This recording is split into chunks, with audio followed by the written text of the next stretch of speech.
Craig, Gaz, Ben, the Deadly Three, penetrate the secret chambers of an evil island empire. What do you know about cinema? He lives like a king on season 4. A podcast without shame. Spoiling. Enter the Dragon. You ever been to a martial arts tournament like this? That's the only film we have on it. We need emotional content. This is Diabolical, the comedy podcast where four long-suffering friends dissect film's most dastardly schemes, then try to improve them. I'm your host, Ben, and this week's martial arts masterpiece is none other than Bruce Lee's iconic Enter the Dragon. So forge your body in the fire of your will, and let's get diabolical.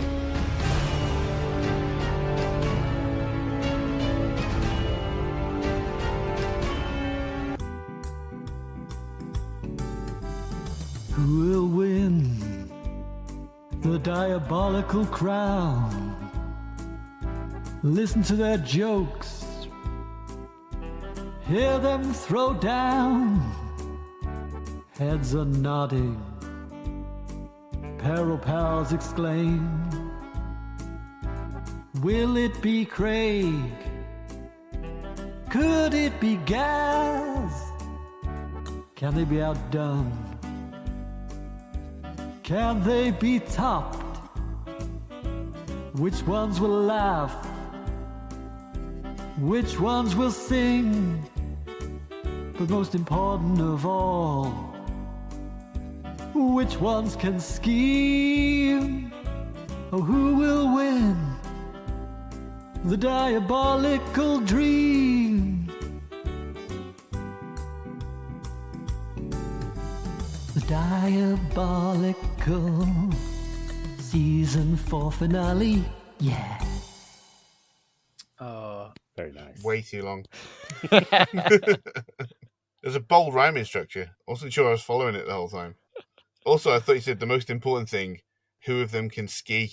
So did I. Yeah, well, that is the most important So thing. I laughed, and then I thought, oh, scheme. Hello and welcome to the Dojo of Diabolical Deeds and the grand finale of Season 4.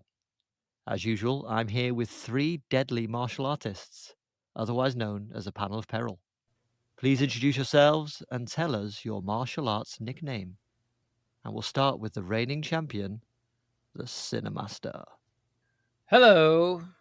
For the last time, for now, this is the Cinemaster.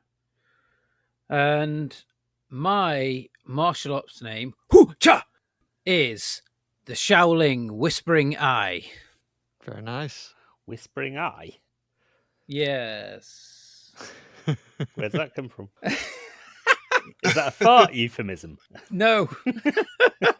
Close. It's probably about 2 inches to the front of a lady. Okay. No, I thought maybe you'd get it straight away, but obviously you're not as cultured as I am. No. Sorry. A man of culture, I see. And Craig. It's Craig here, and my martial arts name is Ken Dojo Morris. Craig Dojo. Craig Ken Dojo. No, Craig Morris Dojo. Well, it was a good effort. Thank you. Gaz. Yeah, Wait, it's Hello. Mochi. Oh, that's It's nice. Mochi. Because I'm soft on the inside, soft on the outside. And chewy, you bet. Get stuck in your teeth. You know Exactly. That's what the last thing you want in a fight, innit? Your opponent getting stuck in your teeth. Oh, it. Well, I'll tell you what. Something that may surprise you. Mm. Every year in Japan, it wouldn't surprise me. on New Year's Day, they show it looks like a weather map of Japan. There's a few numbers over it, and you look at it, and you listen to what they're saying, and they're telling you how many people have died in mochi-related deaths on New Year's Day. Because it's a common New Year, a common New Year food, but because it's so sticky and kind of stringy. A lot of elderly people struggle with it and they choke to death on it. So It's weird, right? they show the numbers every year. The annual old people cull of New Year. Yeah. Well, when I went over for Ben Amina's wedding, you had that printed out and stuck up on your wall. And I was like, what's this? Well, it's just a reminder, yeah. Lest we forget. Just to remember the fallen. Gaz. Gaz here, and my martial arts name is Spin Kick Sladen. There's 2 prongs to that. Nice. One is because I did a lot of spin kicks in a scheme in an episode. Don't remember which one, but there was a lot of spin kicks in that episode. JCVD in Expendables? Yeah, that'll be it. Oh, yeah. That was Yeah, excellent. sounds about right, doesn't it? Yeah. And the second was. part is my surname Slade is quite commonly misspelt as Sladen. So Spin Kick Sladen. Yeah. And my martial arts nickname, Peril Pals, is Noodle Fist of the Brown Wind. Because I have limp wrists and I fart a lot. Coincidence? I think not.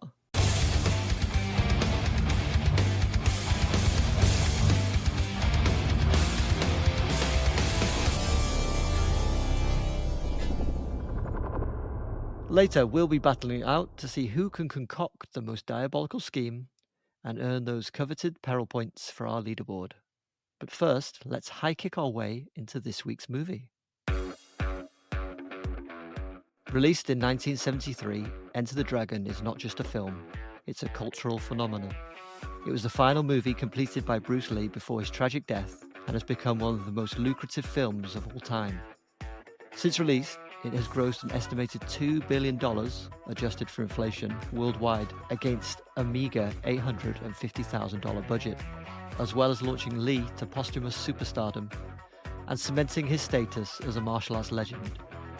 The plot: a martial artist goes undercover for British intelligence at a mysterious tournament to bring down vicious crime lord Han. But it's not just the plot. It's Lee's charisma, the film's innovative fight choreography, and its blend of Eastern and Western film styles that set it apart. To me, it's an essential piece of cinema that showcases the very best of an extraordinary talent. But does the panel agree? Gaz, after watching Enter the Dragon, did you feel like breaking boards? Or were you just bored? I'd say I felt like breaking boards. Pulling the curtain back slightly, we do reveal to each other what films we're going to watch in advance. So I purchased the film a few weeks ago and I watched it straight away because I was pretty sure that I would enjoy it. And I did, both times that I've watched it in the run-up to this podcast. It's got that kind of Hong Kong, slightly cheap, yet simultaneously gorgeous aesthetic. Yeah. With the in-camera zooms, slow-mo, and Bruce pulling funny faces and making funny noises as he does his martial arts. And like you said in your intro, a great international cast too. John Saxon being a particular favourite of mine. We saw him in Black Christmas a couple of weeks ago. Which kind of blew me away, just a coincidence of it. Yeah, me too. I had seen Enter the Dragon late night on BBC Two quite a few times, but long ago. And obviously I had no memory of John Saxon being in it. So seeing him kicking ass legitimately in this blew my mind slightly. Because I pretty much just know him from the Nightmare on Elm Street dad role. Yeah. Right. For some reason, he decided he didn't want to do any more martial arts movies. Yeah, strange. Who knows why? Because he seems like quite proficient. It is him doing it. I mean, how do you top Enter the Dragon? Yeah, true. It's a really good story. It's almost sort of James Bond-like, isn't it? He's sort of the secret agent sent in to gain intel. He's quite suave. He turns up for his meeting with Braithwaite in a suit. It's a lot of fun. And one thing that I also really like, which a lot of films from the 70s, 80s, even 90s have, is when it ends, it ends. It's like bad guys impaled on a pole on a revolving mirror. Yeah. You get 10 more seconds with a couple of shots, boom, end. Yeah. See ya. Yeah. I'm always a fan of that, personally. I really enjoyed it, and I'm probably going to watch it again soon, in fairness, and get on some of Bruce Lee's other films, because I don't actually think I've seen anything else. Maybe the one with Chuck Norris I've seen, but I couldn't say what that is. That's Way of the Dragon, I think. Yeah. Is it? Yeah, really enjoyed it. So thank you for selecting it. Oh, great. I'm glad to hear that. It's interesting because John Saxon's character Roper, in the initial draft of the script, was the hero. And Bruce Lee demanded changes to the script to make him the hero, and it was all about, Asian representation, which this film kind of broke down a lot of barriers in that way. All right, Craig, what did you think of the film? I thought it was pretty good. I veered between wanting to break boards and being bored, to go back to your earlier question. Okay. I think it doesn't get going like right away, and when it starts, it has these kind of, not issues, but the things that you kind of look at and feel like, is this going to be a quality experience? The dub at the start particularly is fascinatingly bad. The opening exchange between Bruce Lee and the old guy drags like absolute fuck. I just couldn't wait for it to be over. The theme tune then kicks in and it's amazing, and then you're like, okay, here we go. It's a great soundtrack. And there's a good montage of the goon at the start showing you that he's a formidable opponent. But then, like, what you were saying about him being this kind of suave spy type character feels as if it comes out of nowhere. Obviously, this film takes a lot of cues from Dr. No, like a lot. Yeah. But I was just thinking, what's going on here? Because he's called Lee, and I was like, is Bruce Lee, is he playing himself here? Just like a situation where this is like his idealized version of what he would do, like a Steven Seagal type, I work for the fucking KGB or whatever the fuck Steven Seagal thinks he does in real life, that kind of thing. Yeah. And then initially some of the fight scenes looked a bit stilted to me by modern standards, but then as it went on, everything about it got better, and it didn't stop getting better. It just kept getting better till the end. Like that mirror sequence. Yeah, goddamn. Which then Bond went back and robbed from, I think. But Enter the Dragon does it better. It's incredible, that mirror sequence. It's great. Yeah. And as Gaz said, when it ended, I also just felt like, wow, that's how a film should end. It was great. Yeah, as I said, Bruce Lee demanded a lot of rewrites. And in fact, he ended up having an argument with the screenwriter who was flown out to Hong Kong to be present on set, and demanded that the screenwriter, Michael Allen, or Orlin, Michael Allen, I'm not sure how you pronounce it. Bruce Lee demanded he be ejected from Hong Kong. And what they ended up doing was just move him to a different hotel, but then eventually he did leave. Wow. Because he was writing from a very white perspective. Yeah. Well, I think in spite of that, John Saxon gets to show off his charisma with less to play with.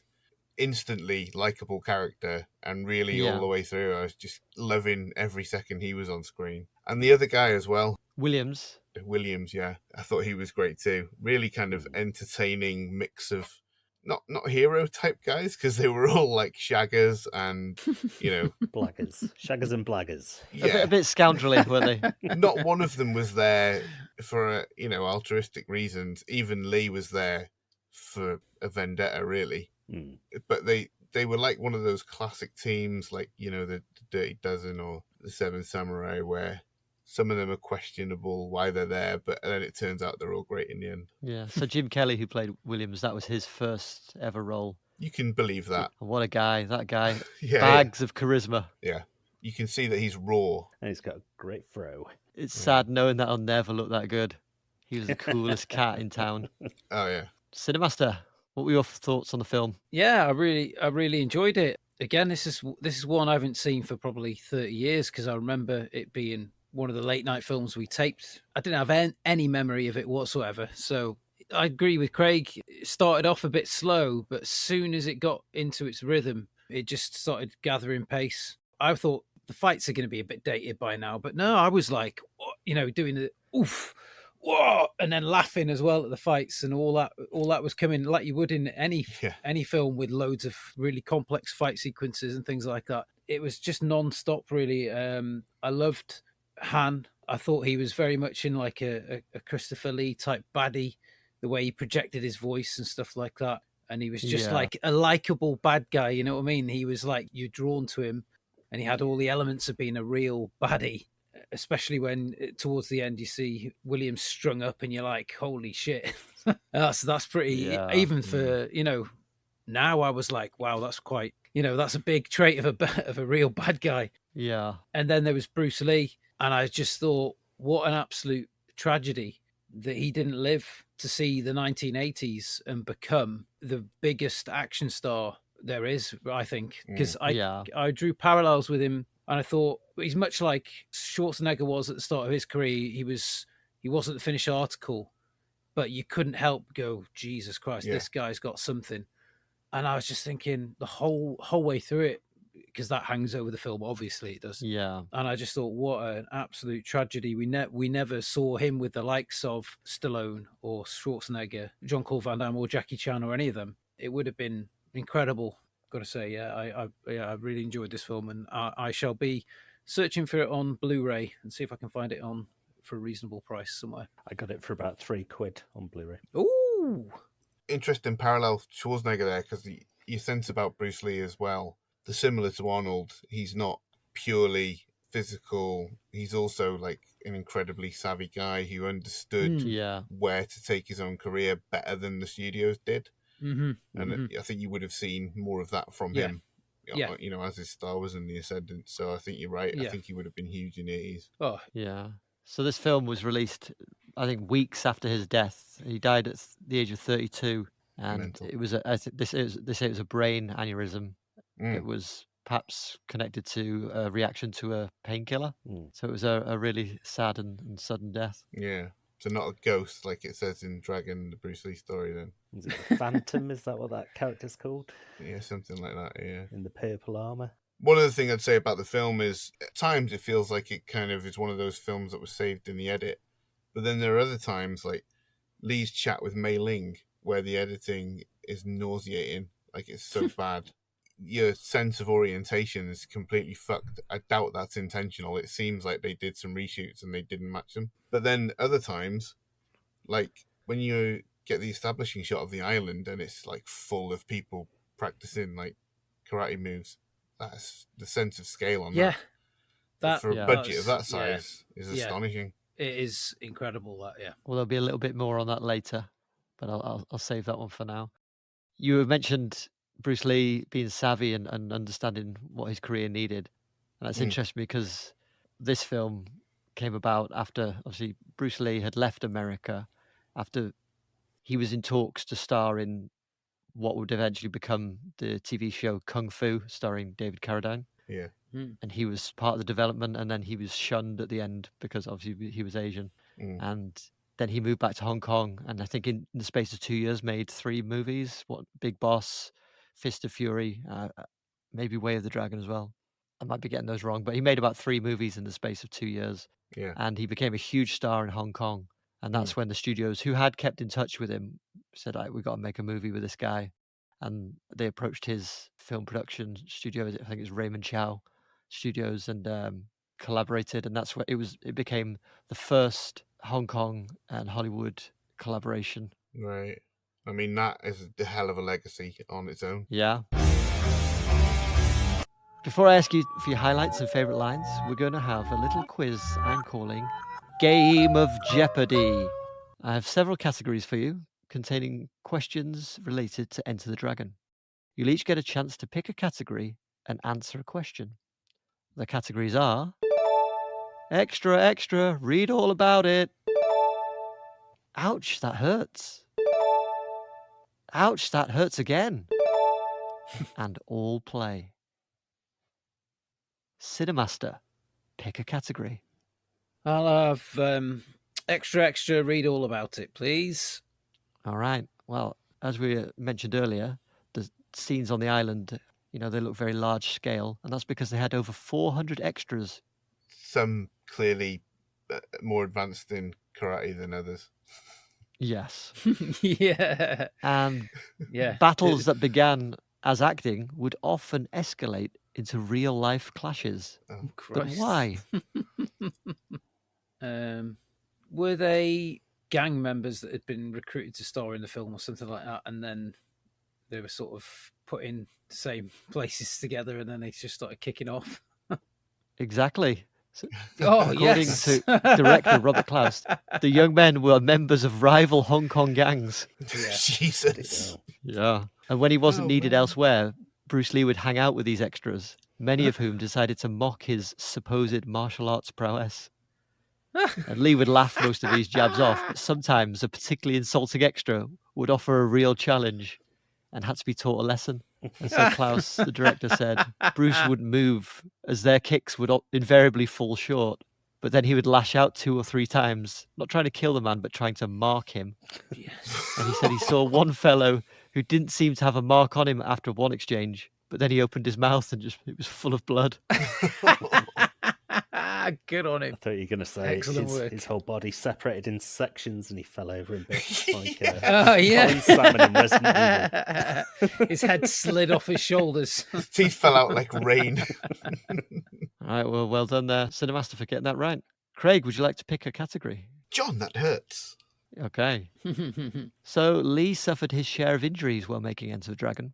One such injury came during the fight with O'Hara, played by Bob Wall, where O'Hara breaks a bottle and uses it as a makeshift weapon. In one take, Lee pivoted his body and his right knuckles collided with the bottle. How many stitches did the resulting wound require?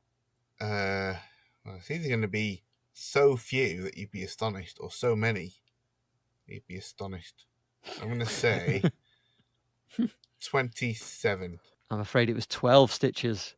Ooh. Apparently, Hong Kong studios, for some reason, didn't have sugar glass available, so Wall had to use real glass. And the scene was shot 8 times, and each time Lee told Wall to come at him as fast as he could. Fucking hell. Yeah, it was bonkers, but showed his dedication to making something that really played on screen. You can see in that shot, can't you, that he's properly like kicking his hand out the way, like the way his arm like buckles and goes all weird and bendy. Yeah.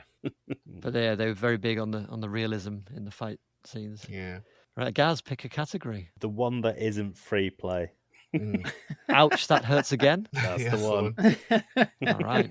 So, Lee suffered his share of injuries while making Enter the Dragon. One of them was caused by an animal. Can you tell me what kind of animal it was? Think now.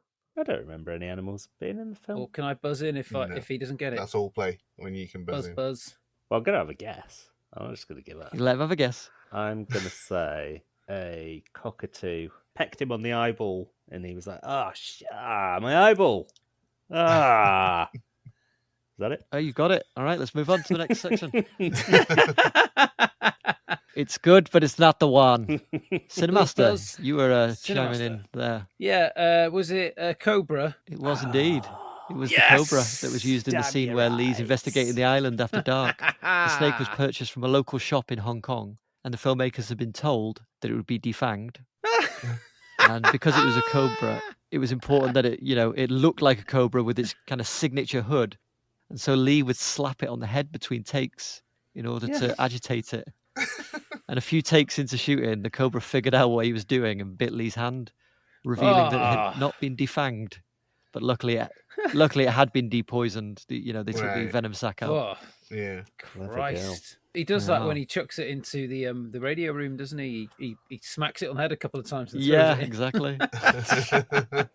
I thought he must have been bitten by that, surely. And then as soon as you said that, I thought it can't be any other animal apart from that, unless it was the cat. Unless it was a rogue cockatoo. Yeah, rogue cockatoo. Well, they are known for being, rogues. So.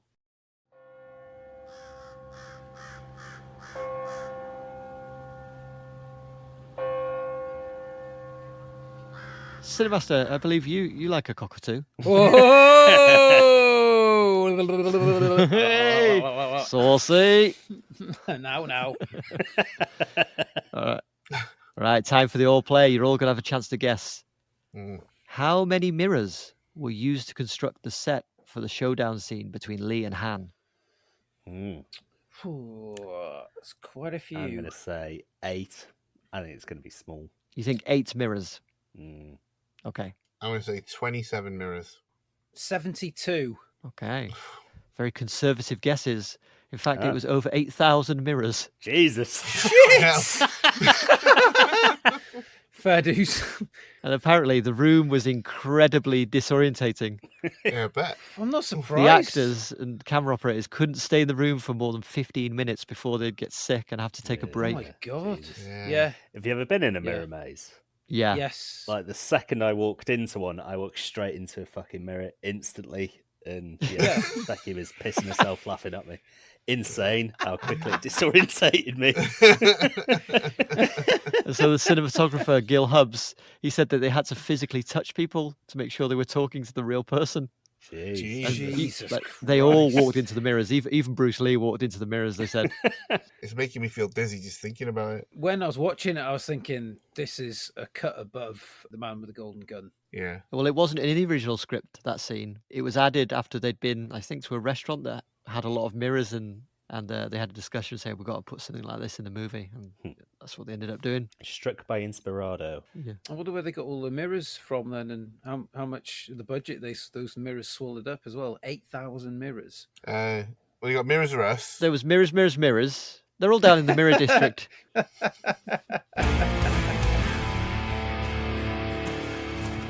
Right, let's move on now to our favourite moments. Craig, would you please kick us off? My favourite moment is when Roper's having that fight and he wants to bet on himself, so he keeps waiting and checking to see if the odds are good. It's fucking great. Yeah. And then just beats the shit out of the guy. Yeah, So just good. like punches him right in the fucking stomach, and the guy goes, "Oh!" So It was funny. so good. Yeah. I love the interaction between Williams and Roper. Because they're playing old Vietnam vets, aren't they? Right, yeah. And Yeah. I think they have a really nice relationship. It's great. Yeah. Right, Cinemaster. My favourite bit is where Lee is negotiating through like courtyard, and he's sort of moving behind the guy with the nunchuckers. And the guy comes out, doesn't he, straight away, and he does this thing around him, and he goes bong and hits the thing. Straight away, he's like, "Oh shit, I better not mess with these." Sort of puts them away, and then Lee's sort of goes behind him as he's moving around, all the way across to the door on the other side. It starts with a great bit of comedy, and then it's just showing Bruce Lee how he moves and everything. And I just thought it was a lovely, lovely, lovely sequence. Yeah. Yeah, very nice. And Gaz, what was your favourite moment? We've had some of the big ones, the mirror sequence, obviously, but I've got quite a lot of really small moments listed. And I think just rereading my notes just now, one of my favourites of the bunch is quite late on during probably the second round of tournament fighting. Lee comes out not wearing the same gi uniform as everybody else. And one of Han's minions says, "Why are you not wearing uniform?" And Lee doesn't say a word. He just stares at him with like murder eyes. And the guy just like starts looking at the ground and just backs off. It's so good. Yeah. He knows not to go any further with that one. Yeah. Yeah, excellent. Craig, I know you mentioned the slow beginning, but my favourite part, or one of my favourite parts, is from that where he's teaching the young student. That poor kid, he learns lessons the hard way. He gets slapped on the head. Like the Cobra. What does he tell him that he needs in his kicks? More emotional content. Yeah. More intensity. Content. More intensity. Not anger, but emotional content. Yeah. Just a little side question, Gaz. Yeah. Have you ever wanted to ride someone's private junk? I do most nights, if I'm being honest. Hey. Hey, ooh-wee. All right, let's move on to favourite lines. Cinemaster, what have you got for us? Well, mine comes from the guy I think who has the most best lines throughout, and it's Mr. Williams, and he just goes, "Bullshit, Mr. Handman." I just love That's my favourite line too. I love it. Oh, it's just great. I thought he was going to give him a fair dusted, but obviously he gets his ass handed to him, doesn't he? But poor bloke, I liked him a lot. He underestimates the brass hand. Mm-hmm. So obviously that character was put in because Bruce Lee understood the value of the African American audience, and so obviously he was put in as part of the wider theme of representation. He's a really strong character, and he kind of tethers it to the 70s as well in a way, because when he talks and stuff like that, he's speaking with much like the language of the time, the slang of the time and things like that, and I really like that. I enjoyed it. Yeah, I thought his lines were delivered with a certain amount of panache, so yeah, great. The fact that his first scene is him battering 2 cops and stealing their car is great as well. Yeah. That was my second favourite yeah. scene. Yeah, I loved that. You know, it was brave to show that as well at the time. Yeah. But yeah, I also kind of felt like Williams was the audience character. You know, our into the whole world, which, you know, a trope in a lot of things, but it works really well in this, which is probably why it's all the more shocking when he's killed, because we lose that kind of connection. Yeah. It's a good description of it. It is shocking, because I was like, he's probably all right the first time seeing him hanging up there, and then they just drop him, and I was like, yeah. What's in that water Definitely as well? not Is it, you know, acid, or is it just water? I think it's acid, yeah. By the colour Oh, of is it, it? it's supposed to be like a sulfuric acid, isn't it? Okay. I just thought they were dropping him to drown him. In a bath. I also kind of thought, is there going to be some sort of animal in there, like an alligator or even a shark? That would have been the icing on the cake. The shark in that tiny pool would have been brilliant. Yeah. Just wedged. It'll be a dogfish.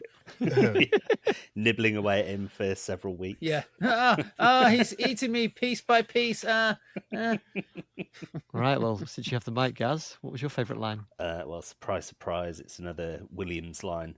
It's when the women are brought round everybody's room for them to select for a night of pleasure. And he picks 4 women, I think it is, out of the lineup. And he says, "Please understand, if I missed anyone, it's been a big day. I'm a little tired." The riz on him. Yeah. And Craig, your favourite line, please. For me, this was a first time Bruce Lee, which is crazy when you think about it. I mean, he's so steeped in our culture. You know, I've seen the Dragon of Bruce Lee story. I've seen countless other depictions of him. But yeah, it's the first time watching a film where he's the star. And so my favourite was what I would consider like a quintessential, almost cliche Bruce Lee-ism, which is when he describes the art of fighting without fighting. I thought that's such a Bruce Lee thing to say. And then, of course, the sequence it leads into is very clever as well. Yeah. So, that's like great. Yeah, and my favourite line is a Bruce Lee line. In the scene I mentioned earlier where he's teaching the young student, he says, "It's like a finger pointing away to the moon. Don't concentrate on the finger, or you'll miss all that heavenly glory." I love it. I love the way he delivers it. Did anyone have a favourite fight sequence they'd like to share? I think we've covered some of them. The only one we haven't covered probably is the just Bruce Lee versus everyone fight close to the end. So much going on in that. Yeah. Brilliantly choreographed. That's Bruce St. John Saxon, isn't it? Yeah. Yeah. And then all the captives get released. The black-suited captives against the white-suited baddies. Yeah. Which is an interesting inversion of the white hats and the black hats. Yeah. Yeah. It's good, isn't it? Yeah, I think isn't it kind of meant to be like kung fu versus karate kind of adherence, maybe. Okay. That's the impression I got from it. That's why I thought about his reaction to being asked to wear the karate uniform when he was wearing his kung fu kind of. Right. Okay. Yeah, that's interesting. The other fight sequence that I really like, that's just from seeing it on late night BBC Two, God knows how many years ago, probably about 30 years ago, it's just burned into my brain, is the really muscly henchman just snapping people's backs, particularly that last guy that he like cradles and just crunches until his spine breaks. So that is just, it's so nasty. Yeah. And incidentally, on Blu-ray, this film is rated an 18, which I'm not quite sure how they came to that. There's 2 boobs in it. Yeah. And they're not the same pair. It's mostly side boob though, isn't it? Side boob, yeah. Bit of nipple. No, I think there's a quick full frontal shot. Is there? Well, you mentioned the fight choreography, and in the script, there were sections where rather than describe the action as it would happen, it just said, "Fight to be choreographed by Bruce Lee." Nice. That's like the old Western script thing of the Indians attack being put in for every action scene, isn't it?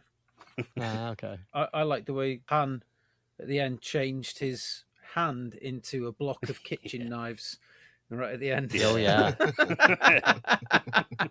So silly. It was so stupid. I like his first brass hand. Yeah.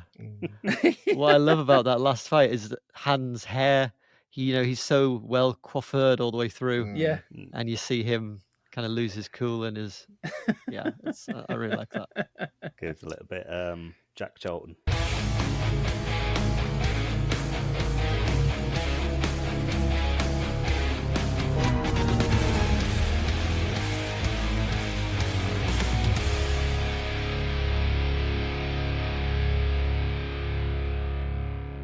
Han, the enigmatic owner of a fortified island and the mastermind behind an international drug ring, lures the finest fighters from across the globe to a martial arts tournament in hopes of recruiting them into his larger scheme to consolidate power and extend his criminal activities.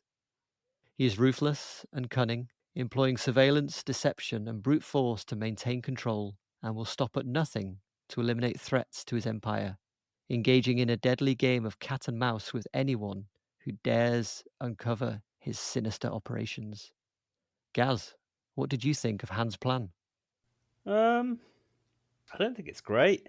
I know you've given sort of all the setup in your intro there, but when he tries to recruit Roper, to me, it just feels like it comes completely out of the blue, particularly that he's targeting Roper. I guess scripting wise, it's just to get that shock and that emotional hit from what's happened to Williams, but it never, until that point, feels that that's his intention to recruit like a new bodyguard or whatever the specifics of what he's trying to achieve there are. Yeah. I think he mentions that he wants Roper to be his American representative. Yeah, he does. Yeah. And I think they try and build it up with obviously showing Roper's in debt.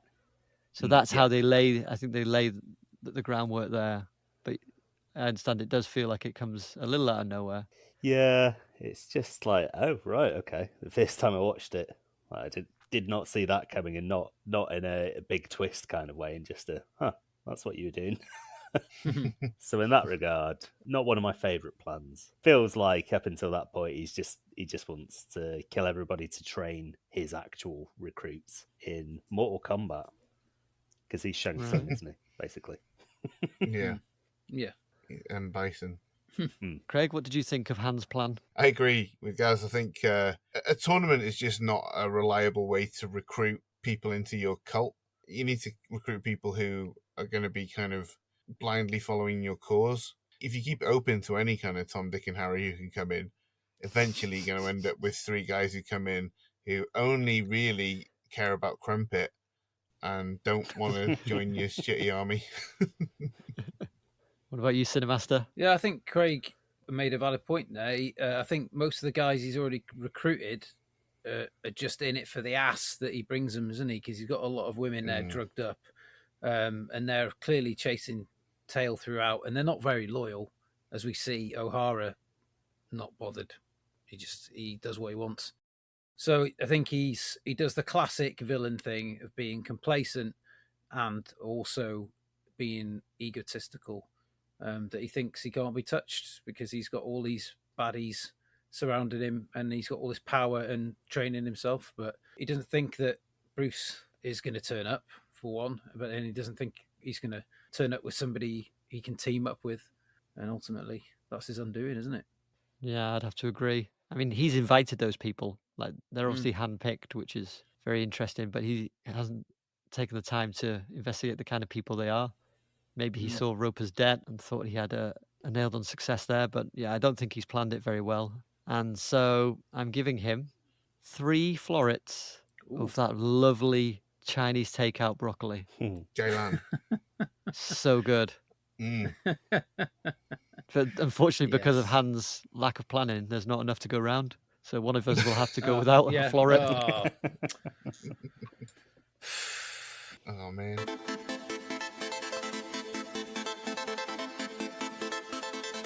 Before we leap into our final battle, we have a quick favour to ask.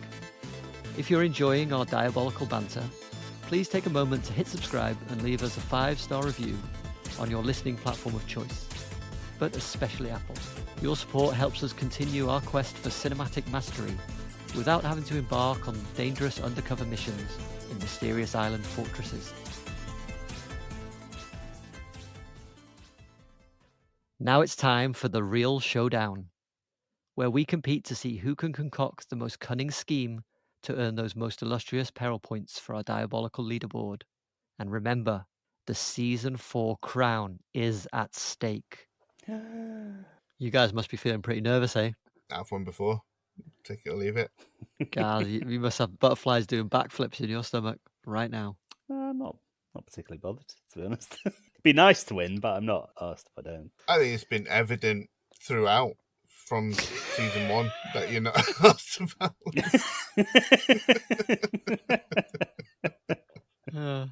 Han tried to recruit Lee into his criminal enterprise, but instead saw his empire crumble at his feet. Cinemaster, what would you have done differently? Han knows Lee has beef with him. He can read it in his body language. Han is a confident man. He has a particular set of skills, so he asks Lee plainly, Lee, have you got sand in your vagina or something? What's with the attitude? says Han. Lee explains that he knows Han is responsible for the death of his sister and that he is here for revenge. Han doesn't react. He has had a lot of people killed, and his henchman sometimes goes too far. Lee says his dad and his sister were chased by a henchman who looked a bit like Pat Roach, even though Pat Roach was yet to become famous as the archetypal gigantic villain in any film that required one. His name, though, was bizarrely already being used to describe that role. As if beaming an image of Pat Roach into the head via telepathy, Han immediately clicks his fingers in recognition of the description. Oh, you mean O'Hara? Well, as you witnessed before, he kind of does that own thing of his. What can I say? Sometimes good, sometimes bad. But what happened to your sister? Terrible tragedy, that. But now you've killed O'Hara and got your revenge, yes? I certainly won't mourn for him, says Han. Lee cannot deny the logic of that. He also thinks that Han is actually all right. He's smiling all the time, has loads of attractive women in following everywhere, and owns his own island. Nobody rich and powerful has ever exploited anyone for their own personal gain, gratification, or otherwise ever. Ever! And they never will. As Han extends his hand for Lee to shake, Lee tells him that he thinks that Han has an undeserved bad rep, and that Lee would happily be his new head of communications and immediately kill anyone who disagrees with him and his own estimation of Han. With that in mind, Lee boards a hovercraft powered by the sense of his own self-satisfaction and heads back to Hong Kong to brew with his dad and explain what a silly sausage his dad has been. All right. Would you say in a nutshell, the plan is you convince Lee that he's already had revenge by killing O'Hara, and also you entice him with the women, and so he agrees to become head of communications? Correct. Well, my only issue with that is I think Bruce Lee in Enter the Dragon is a timid, frigid little virgin. He doesn't want all these tits that are around him. You might be right, yeah. I don't offer any resistance to that. Fair enough. Doesn't kill your plan, to be honest, does it? No. I've just had a ghastly thought of Bruce Lee's making love face based on some of the faces that he pulls in slow-mo in this, snapping spines and that. Ooh, man, what kind of faces do you think of? Oh. When his own little baby spine snaps, his own little Bruce Lee rod. Christ. I suppose my issue with the plan, Cinemaster, is that Lee is also defending the honor of the Shaolin Temple. Yeah. Because Han has disgraced the Shaolin monks. Yeah. Any further questions for the Cinemaster? I don't think so. No, I don't think so. All right. Well, let us move on to Craig's dastardly scheme. You've got to hand it to Han. He's not playing the hand he was dealt. From the look of his private island, it seems he's making money hand over fist. You might thumb your nose at his criminal activities, but if I had to put my finger on the secret of his success, I'd have to say it's his ability to adapt, the way a multifunction tool adapts. Too bad Lee can't be palmed off with money, women, or cool prostheses. He'll never let his quest for vengeance slip from his grasp. So, he must be killed. A wave of goons lures Lee into a stone chamber with steel doors on all sides. Above, Han has a perfect view of his quarry. With a twist at the wrist, he detaches his main doll hand, and with a satisfying clunk click, it is replaced by a hand full of massive dicks. Han waves the dicks in Lee's face, the fucking virgin, and tries to choke Lee with them, but Lee is smart and strong, and so he tries to climb one of the dicks by throating it. He swallows the length like a duck with a baguette, inching up the shaft, closing in on his enemy. Sly old Han quickly ditches the dick hand, and Lee tumbles to the ground, choking. Now it's time for Han's real secret weapon. Another knife hand, except this one has like really long knives that reach all the way into the pit. The dazed Lee tries to climb once more and is cut to ribbons. As he slides off, Han gives him a few hundred quick stabs until all his blood is out, just to make sure. Okay. So an Asian homoerotic fantasy. I suppose, if you're into that sort of thing. I'm not judging. It seems like you are. Yeah, you are. It's only the second plan I've done that involves dicks this season. How big are the dildos on Thingy's hand? Big. Big. Bigger than you could imagine. I want your biggest dildo. That's too big. You can imagine quite a lot. Yeah, there you go. Ben got it. He got my Star Wars reference. Have you ever seen the episode of South Park where Mr. Garrison invents the it? Yeah. Yes. The mode of transport. And it turns out that the cock up the bum and the mouth isn't necessary. Yeah. Right, yeah. Yeah, you can just use a control panel. I posit that the dildos aren't necessary in this plan. No, you're right. Yeah. You're right. The real secret weapon is the massive knife hand. Exactly. But try and stretch that out. I had to put some steak in with the sizzle, you know what I mean? Well, thank you for your candour. But what you're forgetting is Lee is a dexterous fellow, and his efforts to climb the dildos using only the power of his throat and then fall into the floor and taking the full damage, it does make him an easier target for the massive knife hand. Fair enough, yeah. I reckon his throat muscles have got a six-pack. Definitely. like a sarlacc, just like writhing. All right, any further questions for Craig? Everyone's going to be checking the Kung Fu doll man now to see if it has a dick.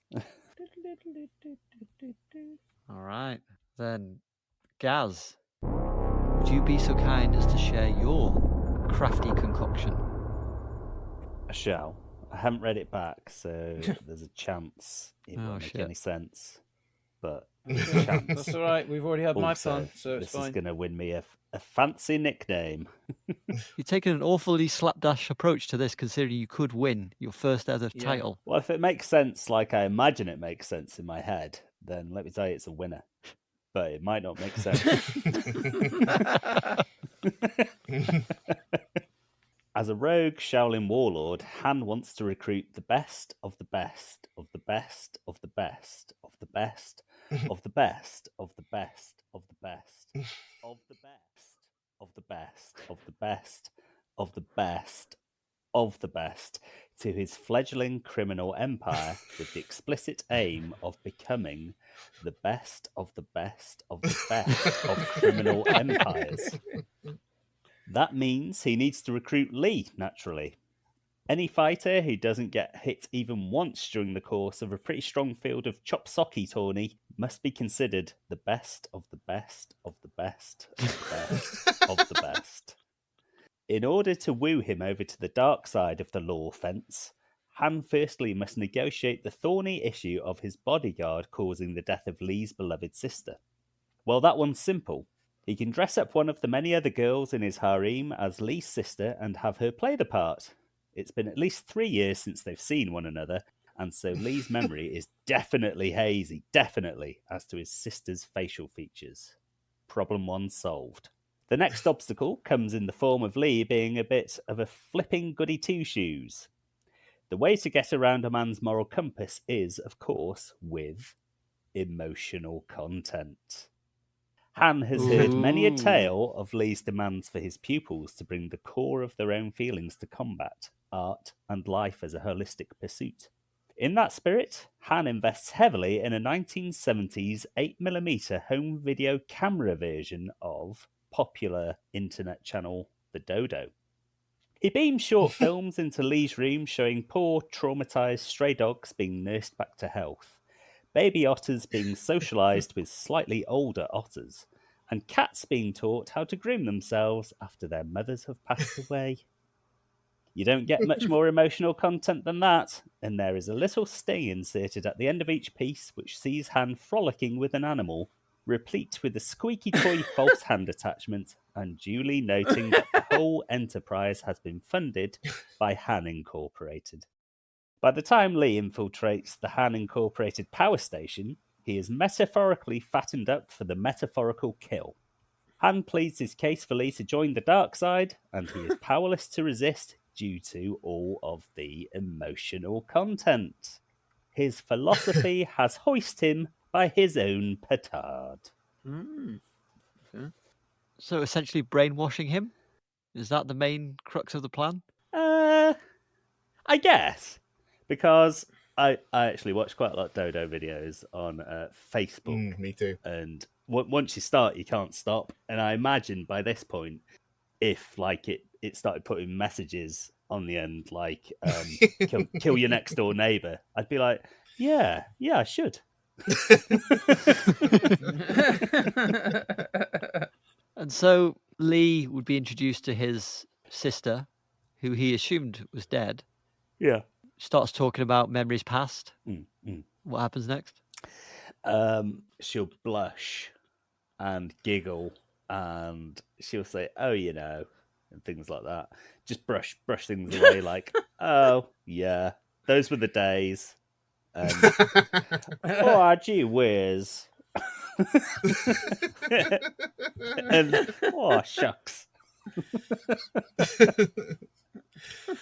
What if he cottons onto this, as people often do in these situations, and he says something to catch her out, like, "Do you remember when we were kids and you fell into that pit of dogs and you ate the dogs?" And she goes, "Oh yeah, those were the days." And he goes, "Oh well, that didn't happen actually." What then? She would say, "Oh, well, I've had a hit on the head actually."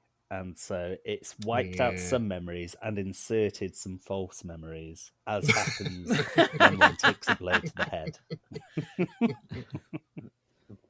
He's not a doctor, is he? So I can't see him arguing his way out of that one. He can consult with Han's special Evil Island doctors. Right. They'll back her up. All those drug-addled women on the island, none of them seem to display the mental dexterity to be able to wiggle their way out of those kind of situations. So, yeah, I'm not sure. Maybe he'll give this particular one some uppers. So he'll give this one speed instead of, what is it, heroin that he's given the rest. So this one will be on speed. She's still hooked, but Bubbling she's very pots of heroin. Very alert, hyper alert. Maybe he goes like, "Remember when we were kids and we went to Paris and you almost got run over by that gorilla on a unicycle?" And she's like, "Oh yeah, those were the days." And he goes, "Well, that's where you're wrong, because that never happened." And she just goes, "Oh, well, actually, I'm on so many fucking drugs since I got to this island. You could tell me anything happened when we were kids and I believe you." That's quite a good idea. You shouldn't be giving Gaz that because you're supporting his plan. And you guys are deadly rivals. I can't fight my own instincts to improve other people's plans, though. And it's to your credit. All right. If there are no further questions for Gaz, I will bring us home.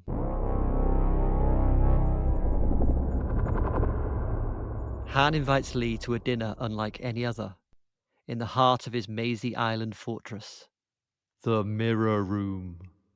As Lee is led in by a handsome companion, the room shimmers with 1,000 reflections. Han sits at the centre wearing dark glasses, a serene smile playing on his lips. The table is set for two, the candles flickering in the endless mirrors. "Welcome, Mr. Lee. I'm delighted you could join me," says Han. "Please forgive my glasses. My eyes aren't what they once were." Over exotic delicacies, Han spins tales of power and persuasion, his voice as smooth as silk. The mirrors, disorienting and nauseating, seem to warp reality itself. "Join me, Lee," says Han finally. "Together our power would be irresistible. Refuse, and, well, ha, ha, ha, ha." As tension coils like a greasy serpent, the room seems to spin around Lee. His stomach churns like an angry butter.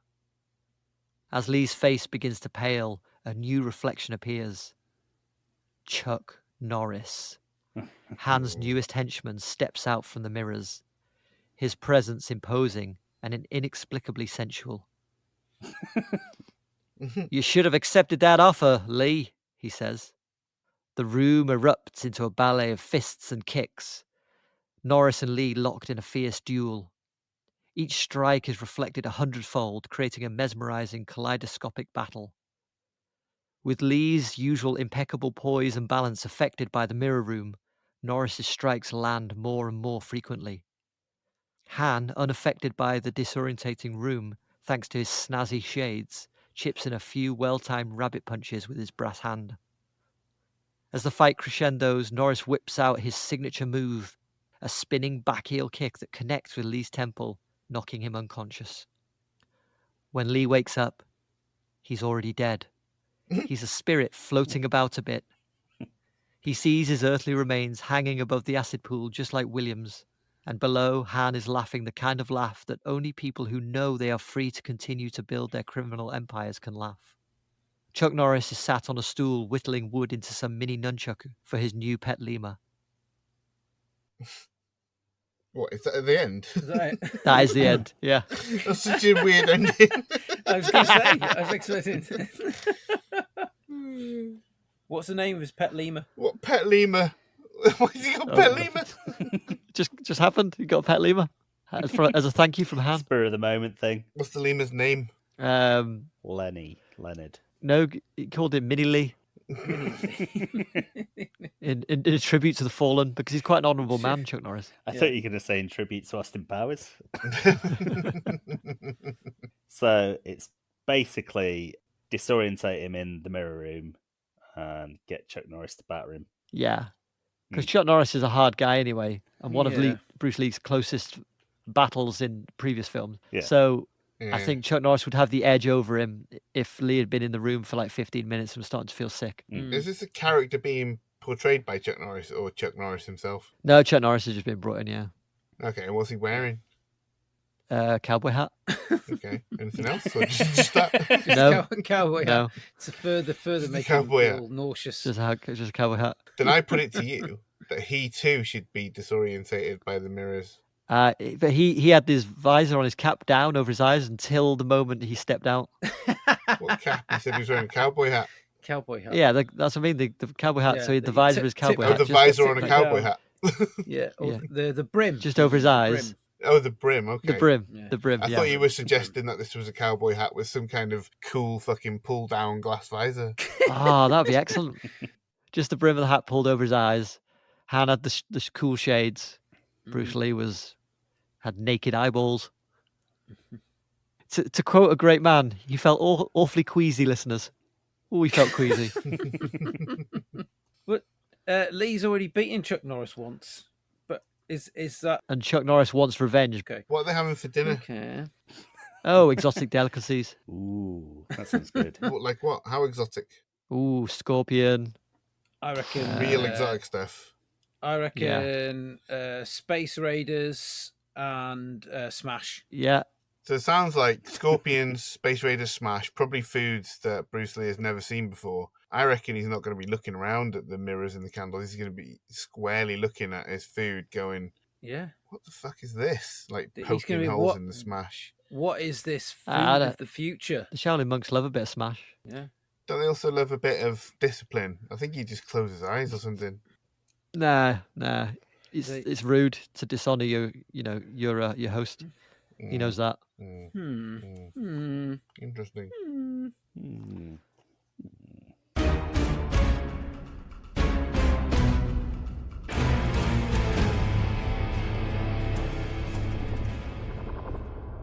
All right.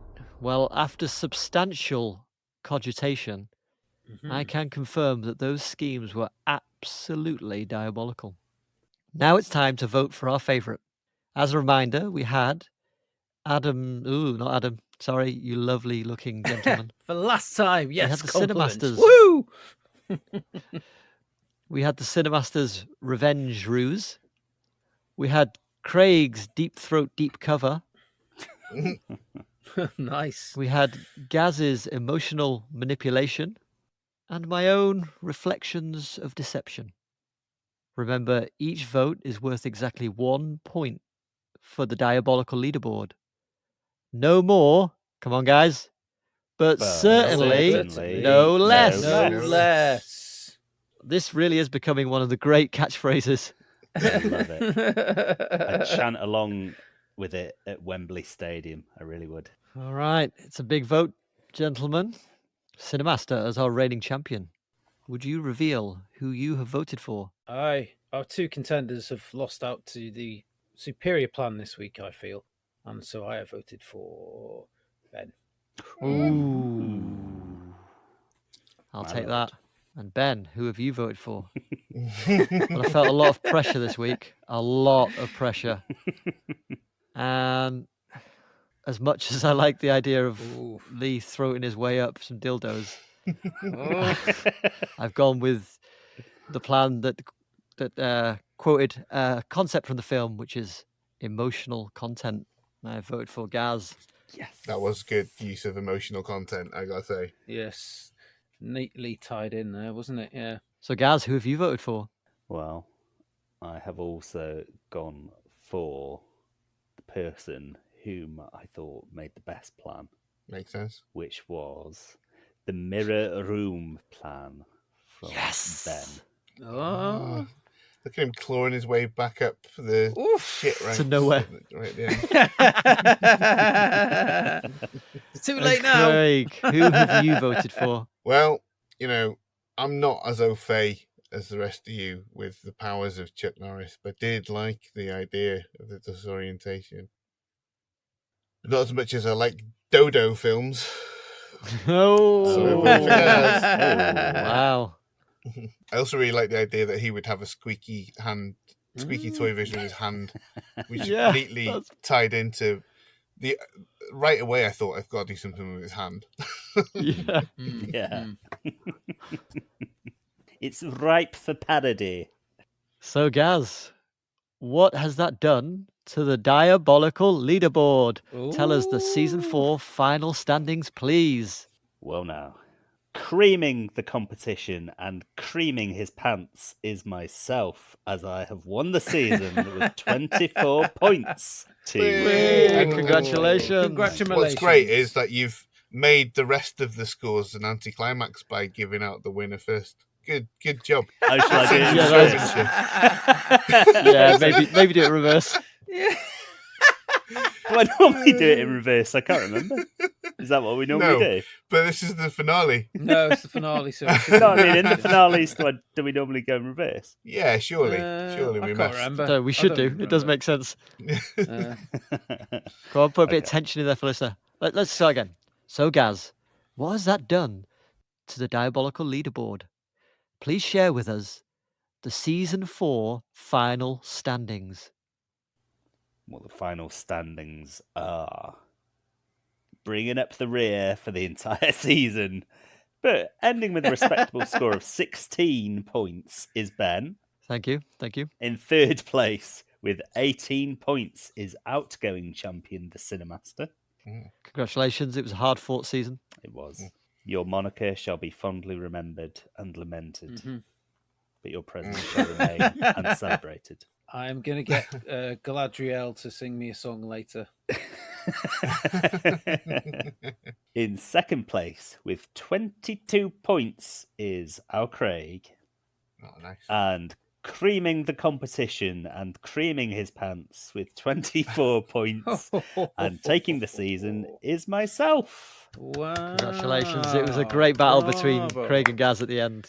Well done. Thank you. Very well done. It came down to the last episode again. 2 seasons in a row came down to... Yeah. Well, no, is it 3? Well, yeah, 2 seasons in a row, and the third season's come down to the last episode. Yeah, it was only the season where I won where it was a foregone conclusion for like the last 6 or 7 years. Yeah, as you kept reminding us. Yeah, thanks. Yeah, thanks for reminding us how pathetic we all are. So, Peril Pals, we have a new champion. Gaz, would you please reveal the name by which you will be known for the entirety of Season 5? Anybody want to guess what it is before he tells us? God, no. I couldn't guess. I'm going to say Bridezilla. I'm going to guess the Wanking Claw. I am the Wanking Claw. Yes.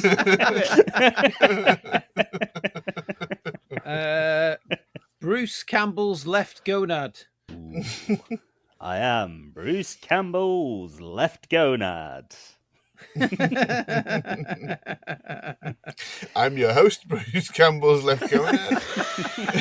Are you getting bored of this yet, listeners? Oh, they'll be getting bored of the name that I've chosen, let me tell you. Because for the duration of Season 5, I shall be referred to only as the best, the best, the best.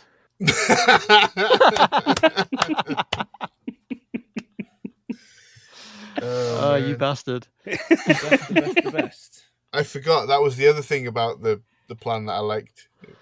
The best of the best of the best. Well, the best of the best of the best. As next week's host, you have the honour of choosing how we spend our finite free time. Mark the occasion with a solemn chant and tell us, what will we be watching?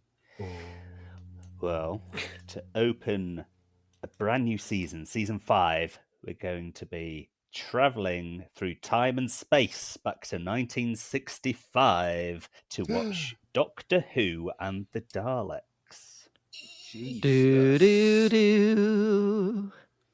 I have a feeling Do, due do, to do. some kind of copyright laws that it won't have that theme tune on it. Yes, I have a funny little feeling. Yeah. Well, that's a wrap for episode 80 and season 4. Thank you for tuning in. Don't forget to follow us on your favourite podcast platform, and please leave us a review. For you, it's as simple as pressing a few buttons, but for us, it's as powerful as a perfectly executed roundhouse kick. So show us some love, and we promise to keep the movie classics and the laughs coming your way. For more martial arts madness, follow us at DiabolicalPod on all the social medias. Join us next time when we'll be diving into the wacky world of Doctor Who. And remember, don't think, feel.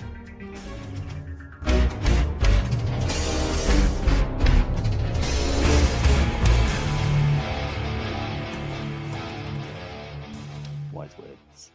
I forgot to say during the episode then, there's a bit in the film that answered a long burning question for me. And it's the bit where when they're on the junk and Parsons turns to Bruce Lee and goes, "What's your style?" Like that.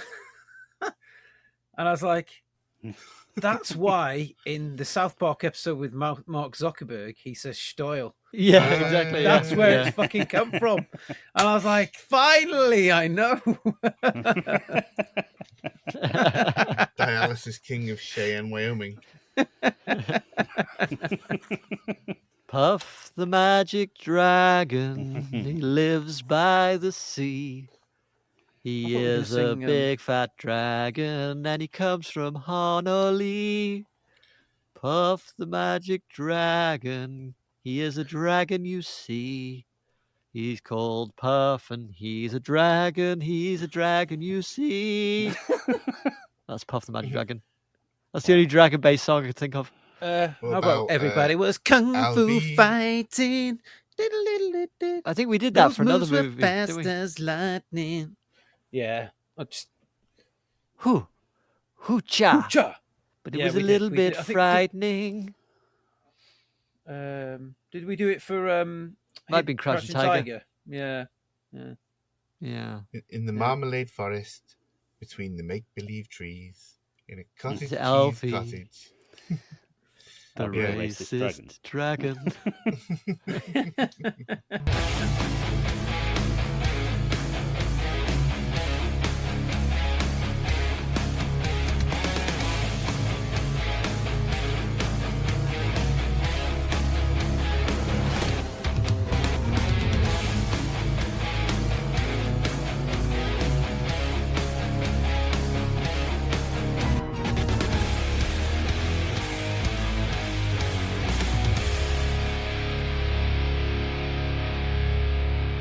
I reckon Space Raiders.